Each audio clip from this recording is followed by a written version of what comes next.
Hi friends, அஸ்ஸலாமு அலைக்கும். Welcome to my channel.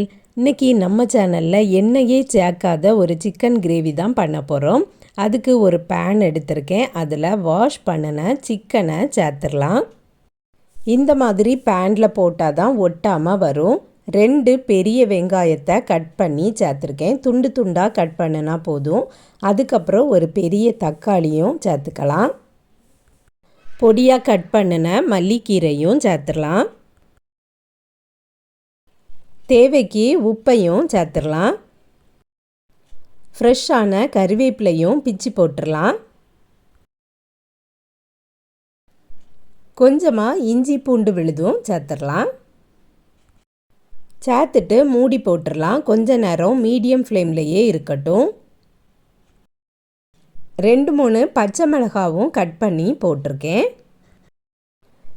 இப்போ பார்த்திங்கன்னா தண்ணீர் எதுவுமே ஊற்றலை, ஆனாலும் தண்ணீர் வெளியில் ஆயிருக்கு. இடையில மிக்ஸ் பண்ணி கொடுத்துக்கிடணும். ஓரளவுக்கு குக் ஆனதுக்கு அப்புறமா நம்ம மசாலாலாம் ஆட் பண்ணிக்கிடலாம். தேவைக்கேற்ப வத்தல் தூள் சேர்த்துடலாம். கொஞ்சமாக மஞ்சள் தூள் சேர்த்துருக்கேன். அதுக்கப்புறம் சோம்புத்தூளும் சேர்த்துடலாம்.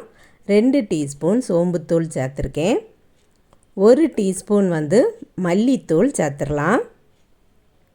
அதுக்கப்புறம் கொஞ்சம் கரம் மசாலாவும் சேர்த்துருக்கேன். 1 டீஸ்பூன் கறி மசாலாவும் சேர்த்துருக்கேன். இதை இப்போ நல்லா மிக்ஸ் பண்ணி கொடுத்துக்கிடலாம். மசாலா எல்லாம் சேர்ந்து கொஞ்ச நேரம் கூட அடுப்பில் கிடக்கட்டும். அதுக்கப்புறம் தான் நம்ம தண்ணீர் கொஞ்சமாக ஊற்றணும். சிக்கன்னாலே நிறைய எண்ணெய் ஊற்றி தான் நம்ம சமைப்போம். இந்த மாதிரியும் நீங்கள் செய்து பாருங்கள், ரொம்பவே டேஸ்டியாக இருக்கும். எண்ணெயை ஊற்றிட்டு அதுக்கப்புறம் வெங்காயத்தை போட்டு தாளிச்சிட்டு அதுக்கப்புறம் அது நல்லா வதங்கினதுக்கப்புறமா தக்காளி போட்டு வதக்கிட்டு இப்படிலாம் செய்யாமல் எல்லாத்தையும் ஒரே அடியாக போட்டுட்டு நம்ம குக் பண்ணலாம். அதுவுமே சூப்பராக தான் இருக்கும். அடுப்பை மீடியம் ஃப்ளேம்லேயே வச்சிடலாம்.